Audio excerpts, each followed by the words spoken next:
어느 결혼식장에서 있었던 일입니다. 신부가 다니는 교회의 가장 친한 친구가 마치 멀리 선교지에 나가게 되어서 참석하지 못하자 자신이 쓴 카드로 참석을 대신했습니다. 자, 결혼식이 시작됐습니다. 사회자가 신부의 가장 친구가 보낸 카드의 내용을 읽습니다. 내용은 이렇습니다. 친구야, 결혼을 정말 축하한다. 요한 4장 18절의 말씀을 꼭 기억하고 결혼 생활하기를 바란다 라는 내용이었습니다. 자, 그러면서 사회자가요, 즉석에서 성경을 찾습니다. 요한복음 4장 18절을 찾아 읽습니다. 우리 요한복음 4장 18절을 누가 찾아서 한번 읽어주세요.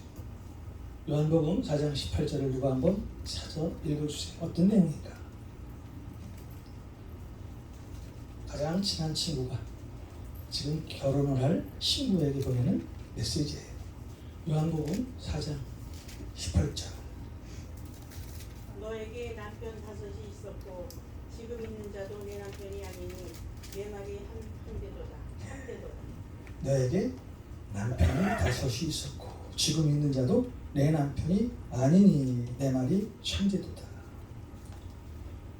자, 사회자가 이 말씀을 읽자 하객들, 사회자, 결혼식에 참석한 모든 사람들이 깜짝 놀랍니다. 자, 모두가 이제 신부를 쳐다보게 되겠죠. 그리고 수군됩니다. 아니, 신부에게 남편이 5이나 있었다고? 그리고 지금 서 있는 남편도 내 남편이 아니라고? 이 얼마나 기가 막힌 일이에요. 그런데 그때 사회자가 아주 성경에 박식했던 사람인 것 같아요. 자, 요한이라고 써서 요한복음 4장 18절인 줄 알고 읽었는데 사회자가 분명히 이 내용은 아닐 거예요. 자, 그러면서 요한일서 4장 18절을 찾아 읽습니다. 요한일서 4장 18절을 누가 한번 찾아서 읽어주세요.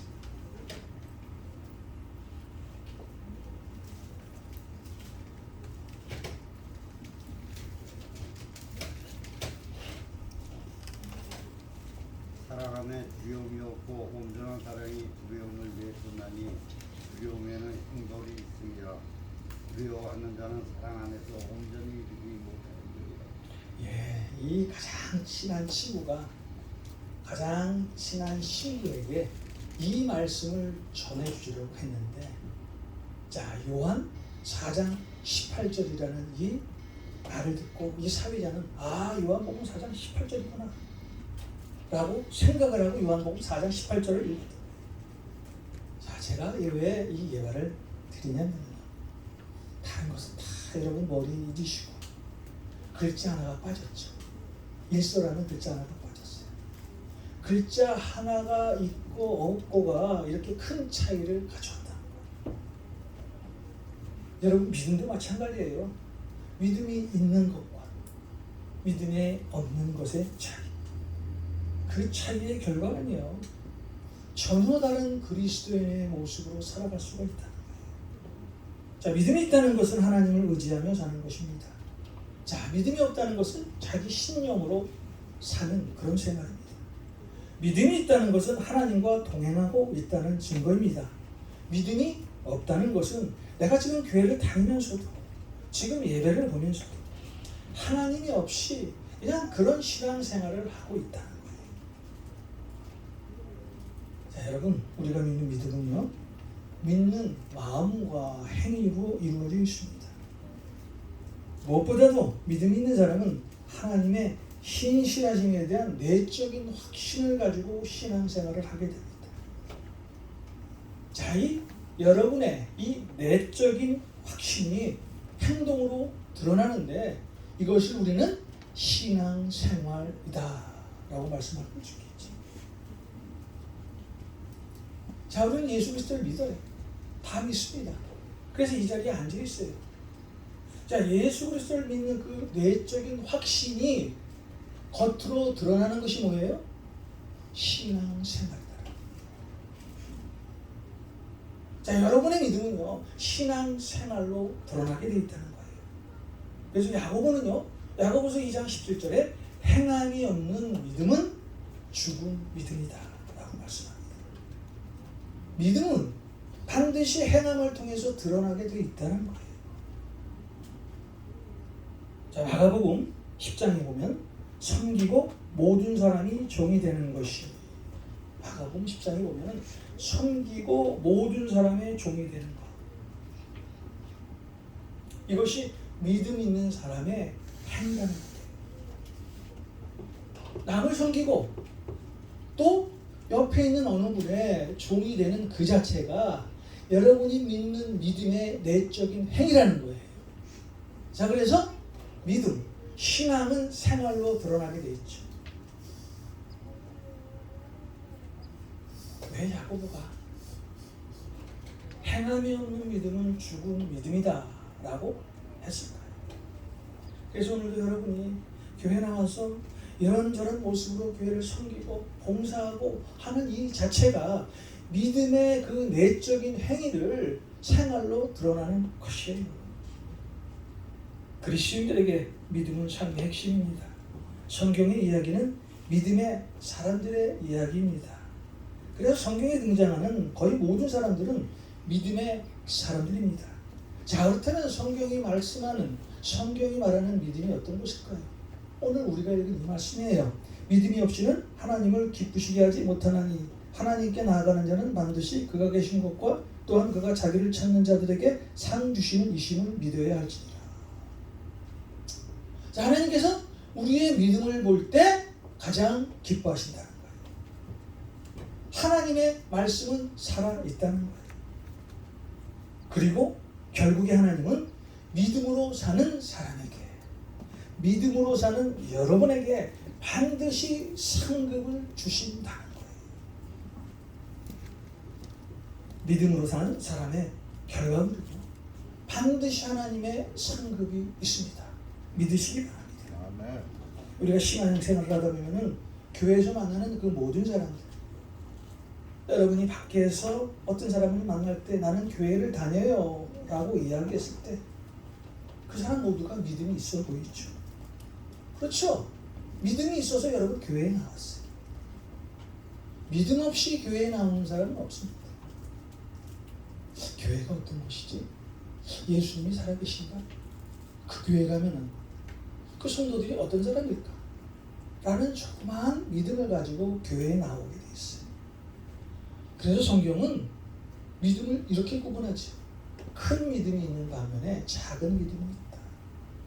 강한 믿음이 있는 반면에 약한 믿음이 있다. 또 산 믿음이 있는 반면에 죽은 믿음도 있다. 자, 강한 믿음, 약한 믿음, 큰 믿음, 적은 믿음, 산 믿음, 죽은 믿음. 자, 여러분은 큰 믿음과 강한 믿음과 산 믿음을 가지고 오늘 이 자리에 나오는 줄 믿습니다. 아멘. 오늘 하나님 우리에게 원하시는 믿음은 큰 믿음, 강한 믿음, 산 믿음을 갖기를 원하시고 계신다는 거예요. 우리는 하나님이 인정하시는 믿음을 가지고 신앙생활을 해야 합니다. 여러분 성경에 보면은요, 아브라함을 믿음의 조상이라고 소개를 합니다. 아브라함 나이 75세에 하나님께서 그를 부르시죠. 너는 본토 친척 아비집을 떠나 내가 지시한 그곳으로 가라. 너는 본토 친척 아비집을 떠나 내가 지시한 그곳으로 가라. 자, 이 말씀에 아브라함이 어떤 토를 달았나요? 하나님 잠깐만요. 잠깐 시간을 좀 주시겠어요? 라고 이야기를 했나요? 아니죠. 하나님의 말씀에 믿음으로 그대로 순종을 했어요. 아브라함은 하나님의 말씀을 믿고 갈 바를 알지 못하면서도 믿음으로 순종하여 본토 친척 아비집을 떠나 하나님께서 지시한 그 땅으로 갔어요. 정말 하나님에 대한 믿음 없이는 절대로 할 수 없는 행동을 아브라함이 했습니다. 자, 그렇다면 아브라함의 믿음은 정말 하나님이 원하시는, 인정하시는 그런 믿음을 가졌을까요? 자, 오늘 여러분 앞에 아브라함을 한번 소환해 보겠습니다. 창세기 17장을 통해서 우리 아브라함을 이 자리에 한번 나오게 하겠습니다. 정말 하나님이 믿음의 조상이라고 불릴 만큼 강한 믿음과 큰 믿음과 산 믿음을 가졌는지 여기 나온 아브라함에게 제가 한번 묻겠습니다. 자, 하나님께서 아브라함에게 창세기 17장에 보면 너는 내 아내의 이름을 사레라고 부르지 말고 이제부터는 사라라고 불러라. 자, 그러면서 하나님께서는 아브라함에게 사라에게 이제 복을 줘. 너를 위해서 아들을 낳게 할 것이다. 자, 그러면서 하나님께서 사라는 여러 나라의 어머니가 되며 여러 나라의 왕들이 사라에게서 낳을 것이다.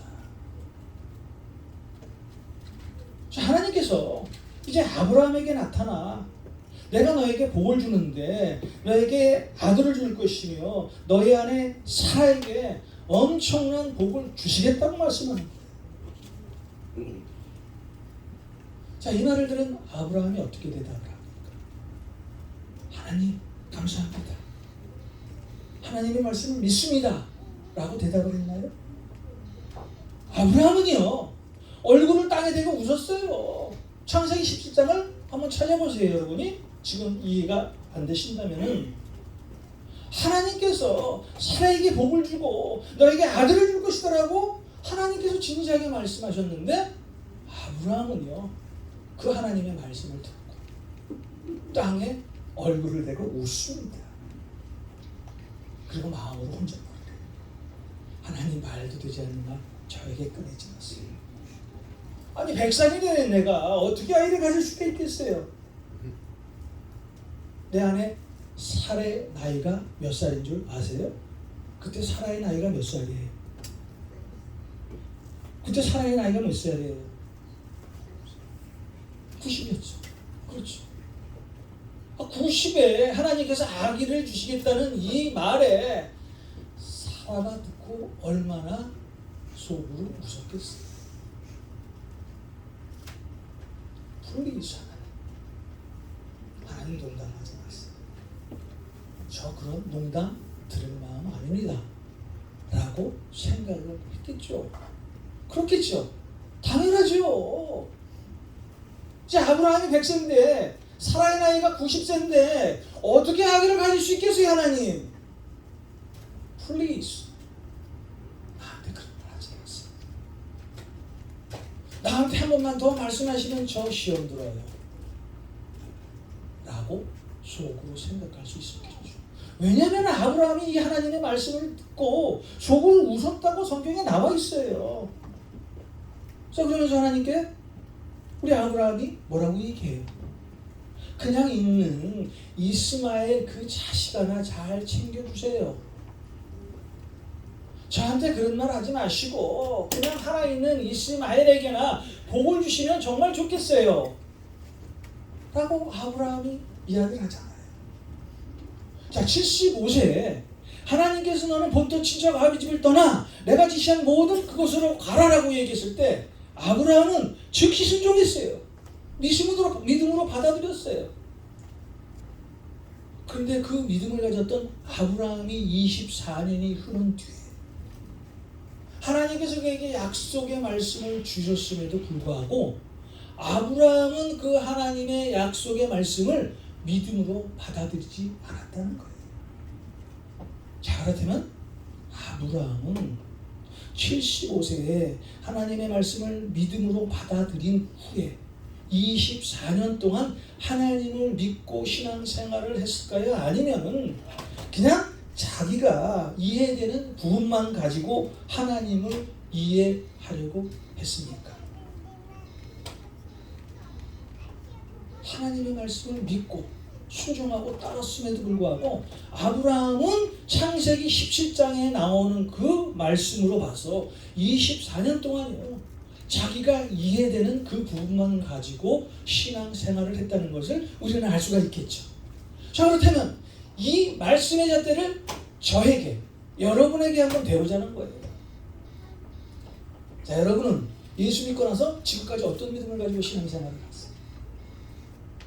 그때 가진 그 믿음 지금까지 가시고 신앙생활을 하고 계십니까? 아멘. 여러분이 예수 믿고 나서 변화된 그 믿음을 가지고 지금까지 신앙생활을 하고 있냐는 거예요. 예수 노 아멘이잖아요. 그 믿음 버리지 않았잖아요. 하나님께서 성경을 통해서 말씀하신 그 약속의 말씀을 가지고 지금까지 신앙생활을 하고 계시잖아요. 그렇잖아요. 이런 믿음을 하나님께서 좋아하신다는 거예요. 아브라함은 그 24년 동안 항상 하나님과 함께 동행하면서도 하나님을 절대적으로 믿지 못했다는 거예요. 다시 말해서 부분적으로 믿었다는 것을 우리는 성경을 통해 알 수가 있다는 거예요. 물론 아브라함은 이제 나중에 이삭을 얻고 전적으로 하나님 앞에 순종하는 사람을 통해서 믿음의 조상이다 라고 성경에 쓰여있죠. 자, 그렇다면 과연 나는 지금 하나님 앞에서 어떤 믿음을 가지고 신앙생활을 하고 있을까요? 자, 여러분은 예수 믿고 나서 다 의로운 사람이 되기를 원하세요. 그렇잖아요. 여러분 다 예수 믿고 나서 나는 하나님 앞에 의로운 삶을 살기로 약속을 했잖아요. 자, 그렇다면 여러분이 어떻게 의로운 사람으로 변할 수 있을까요? 로마서 5장 1절입니다. 그러므로 우리가 믿음으로 의롭다 하심을 얻었다. 그러므로 우리가 믿음으로 의롭다 하심을 얻었다는 거예요. 자, 여러분이 의로운 삶을 살기 위해서는 어떤 믿음을 가져야 돼요? 하나님 앞에 절대 순종하는 100% 순결한 그 믿음을 가지고 신앙생활을 할 때 여러분은 의로운 사람으로 변할 수 있다는 거예요. 우리의 믿음으로 의로운 삶을 살 수가 있다는 거예요. 여러분은 노력으로 사는 것이 아니라 여러분이 가진 그 믿음으로 의로운 삶을 살아갈 수 있다는 거예요. 그래서 우리는 우리의 믿음을 잃지 않도록 하나님께 늘 기도하고 말씀 앞에 서 있어야 한다. 신약 성경을 보면요, 예수님께서도 거의 성경의 모든 부분의 말씀을 믿음에 대한 말씀을 하셨어요. 자, 마가복음 5장에 보면 12해를 혈류증으로 알아온 한 여자의 이야기가 나오죠. 12년 동안 이 여자는 혈류증 때문에 엄청 고생을 합니다. 자, 이 여자는 여러 의사를 찾아갔어요. 돈도 정말 엄청나게 썼어요. 그런데 효과는 전혀 나타나지 않았습니다. 오히려 병이 더 심해졌습니다. 자, 그러던 어느 날 예수님에 대한 소문을 듣고 사람들 틈에 끼어 예수님을 따라가다가 예수님의 옷자락에 손을 대죠. 자, 이 여자는 예수님이 누군지 알았어요. 그래서 예수님이 어디에 오셨다는 그 이야기를 듣고 예수님을 보자마자 예수님의 옷에 손을 댔습니다. 믿음으로 예수님의 옷에 손을 댔어요. 그랬더니 어떤 결과가 나타납니까? 그 즉시 피가 흐르는 혈류증이 치유받았어요. 그 여자는 자신의 병이 깨끗이 치유받았다는 것을 알았어요. 자, 바로 그때 예수님께서 자신에게 능력이 나가는 것을 느끼셨어요. 그래서 돌아서서 제자들에게 묻지요.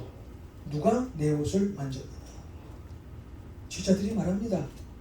사람들이 옷하고 밀치고 있는데 누가 당신의 옷에 손을 댔습니다. 그때 예수님께서는 손을 댄 여자를 찾으려고 둘러보셨어요. 자, 이 여자는 자기에게 일어난 일을 알고서 두려워 떨었다고 성경에 나와 있습니다.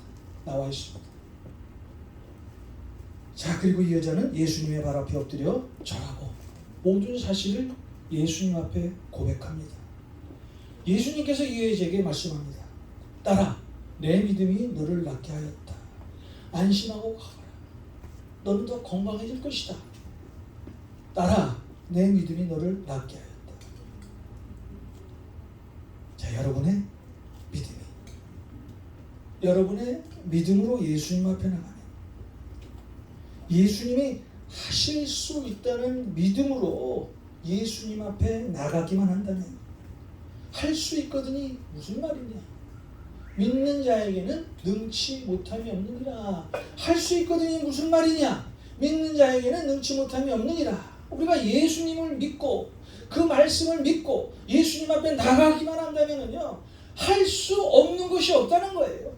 불가능한 것이 가능한 것으로 바뀐다는 거예요. 누구든지 이 산을 들어 바다에 던지우면 그 말하는 것이 이룰 줄 믿고 마음에 의심하지 아니하면 그대로 되리라.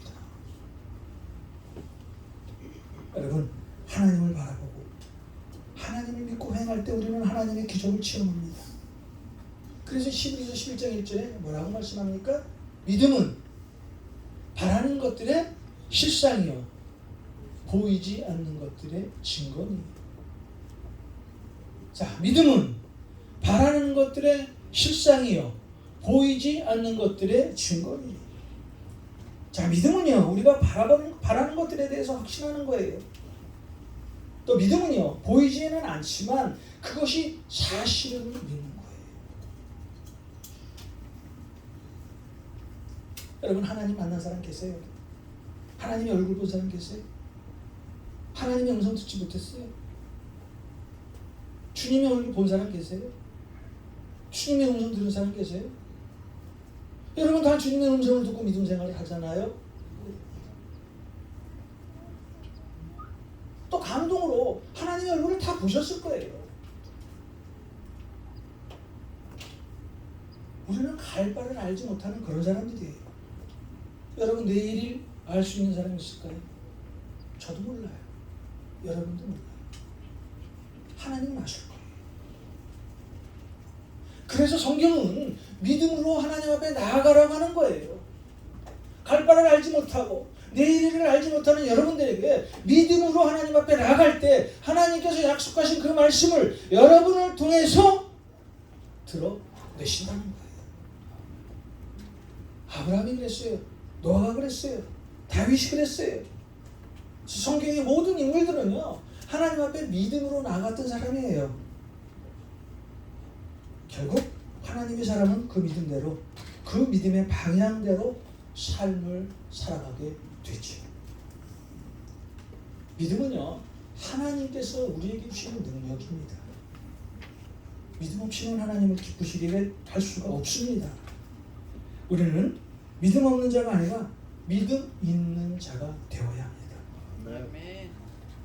자, 그렇다면 여러분의 믿음을 어떻게 크게 만들고 어떻게 더 많이 가질 수 있을까요?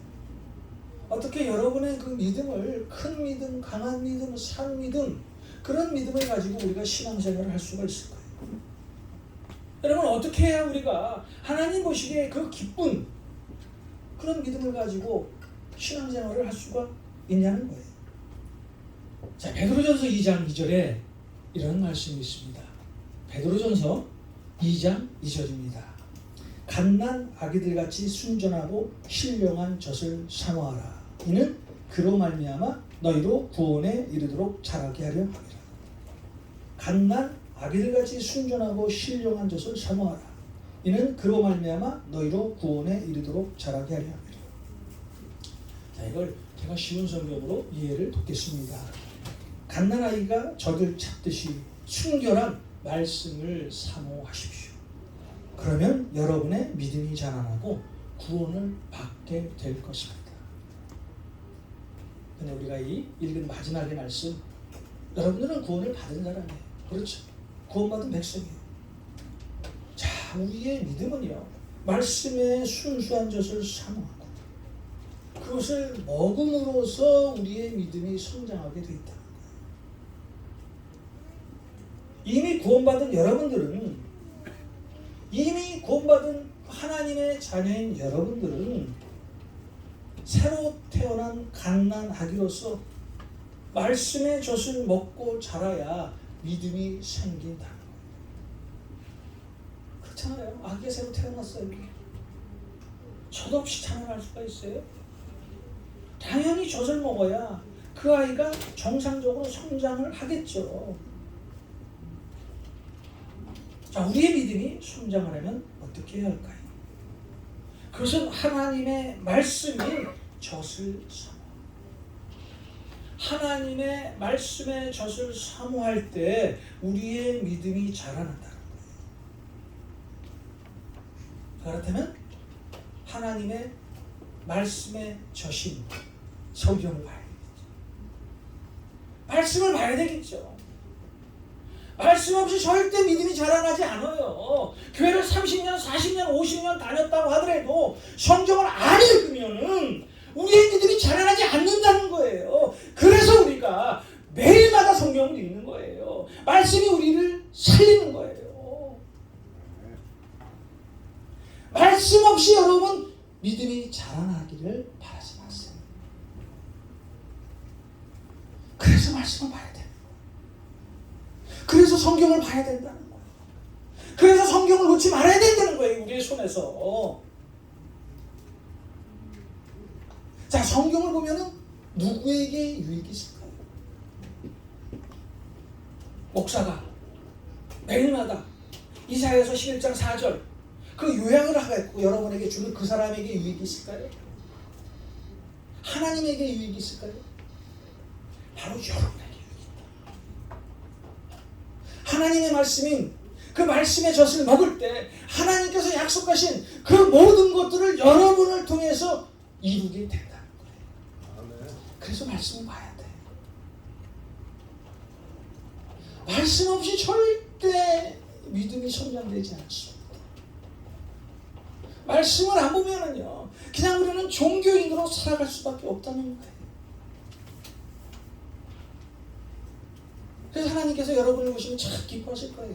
매일마다 다 보시잖아요, 성경을. 저는 믿습니다. 말씀을 봐야 돼요. 자, 여러분, 오늘도 이 자리에 앉아서 하나님의 말씀을 듣습니다. 자, 이렇게 앉아서 하나님의 말씀을 듣는다고 해서 여러분의 믿음이 자라나는 것은 아니에요. 오늘 이 말씀을 통해서 하나님의 말씀을 사모하는 거예요. 귀로만 듣는 것이 아니라 마음으로 듣는 거예요. 그 말씀을, 오늘 전하는 이 하나님의 말씀을 내 마음판에 담고 새기고 묵상하고 생각하고 오늘 말씀에 반응하고 하나님 앞에 기도하며 나아갈 때 하나님께서는 여러분의 믿음을 보시고 기뻐하신다. 그럴 때 여러분의 믿음이 자란다는 거예요. 자, 오늘 하나님의 말씀을 듣고 있습니다. 히브리서 11장 6절을 통해서 하나님의 말씀을 듣고 있어요. 이 말씀을 한번 사모해보세요. 말씀을 가슴판에 한번 새겨보세요. 이 말씀을 꿀꺽 여러분 마음 가운데 먹어보세요. 그리고 소화시켜보세요. 그리고 잠시 묵상해보세요. 그럴 때 여러분의 믿음이 자라난다는 거예요. 믿음은 거저 주어지는 것이 아니라는 거예요. 주님의 말씀, 이 신령한 젖을 사모해야 우리에게 믿음이 성장된다는 거예요. 자, 시편 1편에 뭐라고 우리 하나님께서 말씀합니까? 복 있는 사람은 여호와의 율법을 즐거워하여 그의 율법을 주야로 묵상하는도다. 복 있는 사람은 여호와의 율법을 즐거워하여 그의 율법을 주야로 묵상하는도다. 오늘 지금 이 순간, 이 시간부터 하나님의 말씀을 대하는 여러분의 태도가 변화되기 원합니다.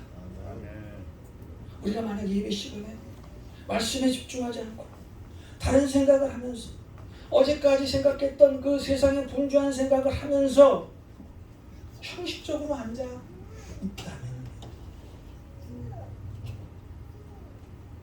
하나님은 욕설하지 않아요.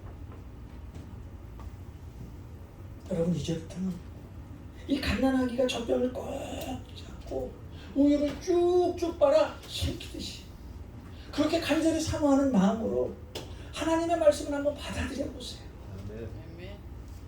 그때 여러분의 믿음이 예수 그리스도의 장성한 믿음으로까지 성장되는 거예요. 믿음은 자라나는 거예요. 우리는 신앙생활하면서 우리의 영적인 믿음이 그 자리에서 멈춰서는 안 됩니다. 믿음은 들음에서 나며 들음은 그리스도 예수의 말씀이다. 믿음은 들음에서 나며 들음은 그리스도 예수의 말씀이다. 예수님의 말씀이 이 성경에 다 써있잖아요. 창세기 1장에서부터 요한계시록 이 말씀을 사모하고 먹고 소화시키고, 그리고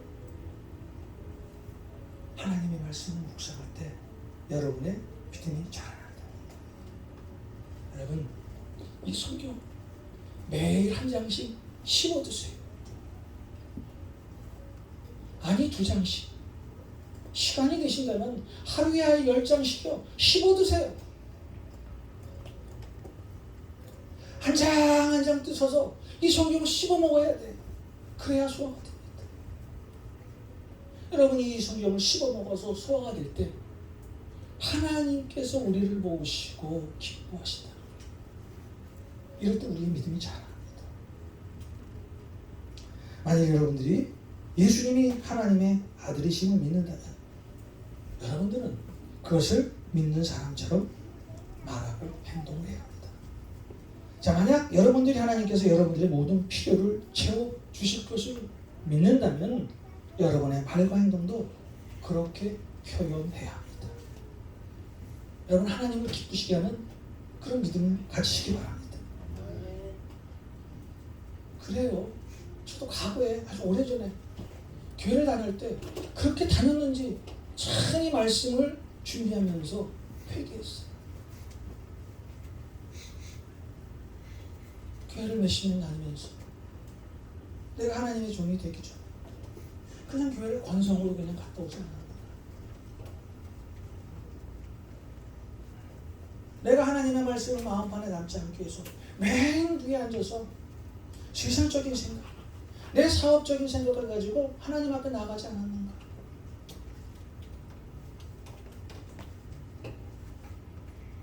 그런 과거의 시간들을 얼마나 많이 회개했는지.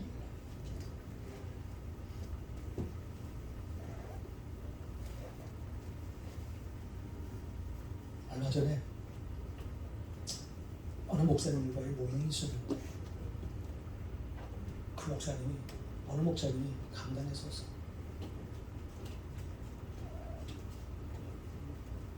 찬양과 하나님의 말씀을 들을 때 찬양도 안 하고 하나님의 말씀을 듣지 않는 사람이 있는데 그 사람이 누군지 아세요? 라고 묻는 거예요. 속으로 우리 교회는 그런 사람이 없는데, 우리 LA 감사님 교회는요 그런 사람 없어요. 다 찬양하고 하나님 말씀을 잘. 그 목사님 저를 본 건 아니겠지. 한번 쭉 훑어보더니 우리 교회 목사, 전도사 이런 사람들이 찬양도 하지 않고 하나님의 말씀도 듣지 않고 그런다고 말씀하더니 물론 목사들이 모여서 같이 예배를 드릴 때니까 그런 얘기를 했는지 몰라요. 자, 그 말씀을 듣고 저도 회개했어요. 어느 예배자리에 가서 맨 앞에 가서 하나님의 말씀을 삽니다. 사실 저도 그랬던 적이 있거든요. 목사니까 조금 뒤에서 쳐져서 나중에 예배 봐야지.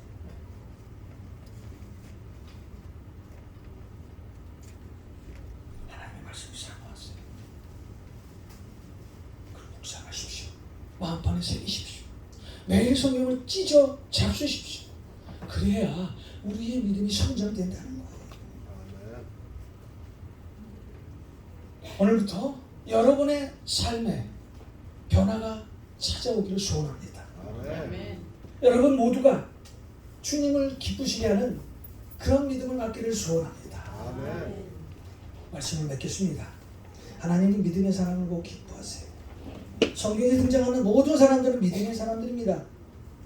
자, 그렇다면 성경이 말하는 믿음 없이는 하나님을 기쁘시게 하지 못하나니 하나님께 나가는 자는 반드시 그가 계신 곳과 또한 그가 자기를 찾는 자들에게 상 주시는 이 힘을 믿어야 할지니라. 하나님을 기쁘시게 하는 그 믿음을 가지시길 바랍니다. 지금부터, 이 시간부터, 오늘부터 여러분의 믿음을 키우십시오. 불가능한 중에서도 하나님을 믿는 사람이 되십시오. 여러분이 어떻게 하면 하나님을 기쁘시게 할까? 여러분이 어떻게 하면 강한 믿음, 큰 믿음, 산자의 믿음을 가질 수 있을까? 그것을 가지고 하나님 앞에 나아가십시오. 그때 하나님께서는 여러분의 믿음에 보상해 주시고 축복해 주시고 응답해 주실 것입니다. 아멘.